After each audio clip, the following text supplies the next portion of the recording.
ইসলাম জেনেই মানা উচিত। আজকে আমরা যে ইসলাম মানছি অধিকাংশ অন্ধভাবে মানতেছি। আল কোরআন আমাদের জীবন বিধান। এই আল কোরআন পড়ে জেনে শুনে আমাদের এই ধর্ম মানা উচিত। সূরা আল আরাফ বাংলা অনুবাদ। আলিফ লাম মিম সাদ।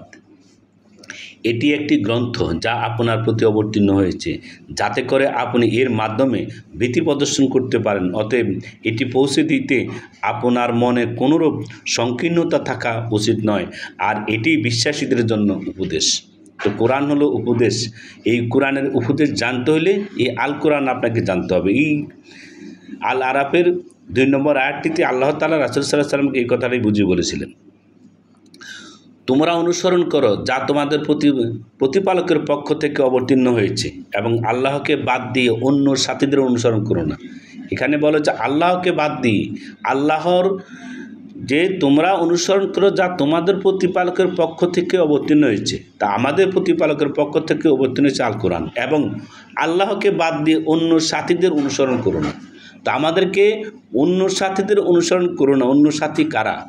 আজকে কোরআন বাদ দিয়ে যে আমরা কোরআনে পড়ি না, কোরআনেই আমাদের জানা হলো না। ৭০, ৫০, ৬০ বছর বয়সে কোরআন আল্লাহ কিন্তু সেটা জানা হয় না। অথচ আমরা ঠিকই নামাজ, রোজা, ইবাদত সবই করতেছি, কিন্তু কীভাবে করতেছি না যেটা কোনো জাস্টিফিকেশন নেই। আর তোমরা অল্পই উপদেশ গ্রহণ করো। দেখছেন, আল্লাহ বলছে আমরা নাকি অল্পই উপদেশ গ্রহণ করি। অনেক জনপদকে আমি ধ্বংস করে দিয়েছি, তাদের কাছে আমার আযাব রাত্রিবেলায় পৌঁছেছে অথবা দ্বিপ্রহরে বিশ্রামরত অবস্থায় পৌঁছেছে। আল্লাহর উপদেশ আমরা অল্পই গ্রহণ করি। আল্লাহর উপদেশ তো আমরা জানিই না। কোরআন না পড়লে আল্লাহর উপদেশ জানা হবে কোত্থেকে? আল্লাহ বলছে যে তোমরা অল্পই উপদেশ গ্রহণ করো। আমরা উপদেশ গ্রহণ করতেছি হুজুর কি বললো সেটা, হুজুর কোত্থেকে বলছে সেটা তো আমরা জানি না, দেখিও না। অমুক হাদিস তমুক হাদিস বলে বলে, কিন্তু কোরআন কি বলছে সেটা দেখতে হবে আগে সেটা জানতে, কোরআন আগে, তারপর অন্য কিছু।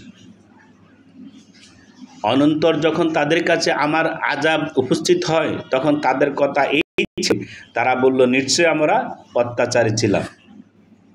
অতএব আমি অবশ্যই তাদেরকে জিজ্ঞাসা করব যাদের কাছে রসুল প্রেরিত হয়েছিল, এবং আমি অবশ্যই তাদেরকে জিজ্ঞেস করব রসুলগণকে।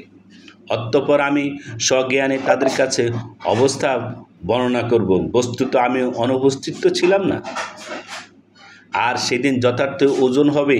অতঃপর যাদের পাল্লা ভারী হবে তারাই সফল কাম হবে, এবং যাদের পাল্লা হালকা হবে তারাই এমন হবে যারা নিজেদের ক্ষতি করেছে, কেননা তারা আমার আয়াতসমূহে অস্বীকার করত। আমি তোমাদেরকে পৃথিবীতে ঠাঁই দিয়েছি এবং তোমাদের জীবিকা নির্দিষ্ট করে দিয়েছি, তোমরা অল্প কৃতজ্ঞতা স্বীকার করো। আর আমি তোমাদেরকে সৃষ্টি করেছি, এরপর আকার অবয়ব তৈরি করেছি। অতঃপর আমি ফেরেশতাদেরকে বলছি আদমকে সেজদা করো।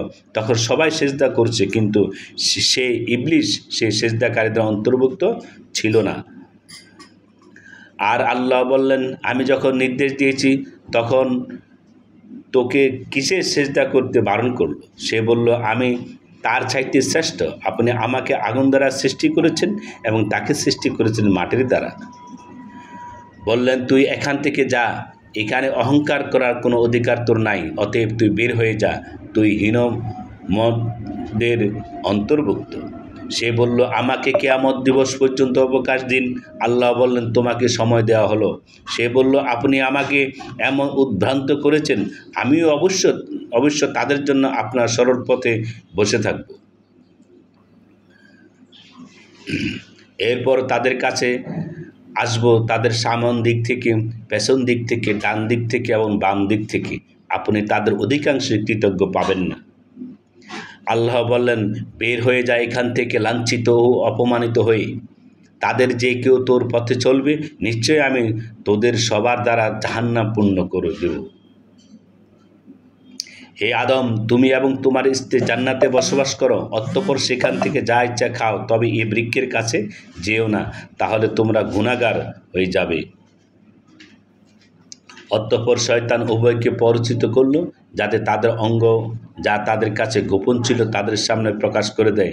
এবং সে বলল, তোমাদের পালনকর্তা তোমাদেরকে এই বৃক্ষ থেকে নিষেধ করেননি, তবে তা এই কারণে যে তোমরা না আবার ফেরেশতা হয়ে যাও কিংবা হয়ে যাও চিরকাল বসবাসকারী।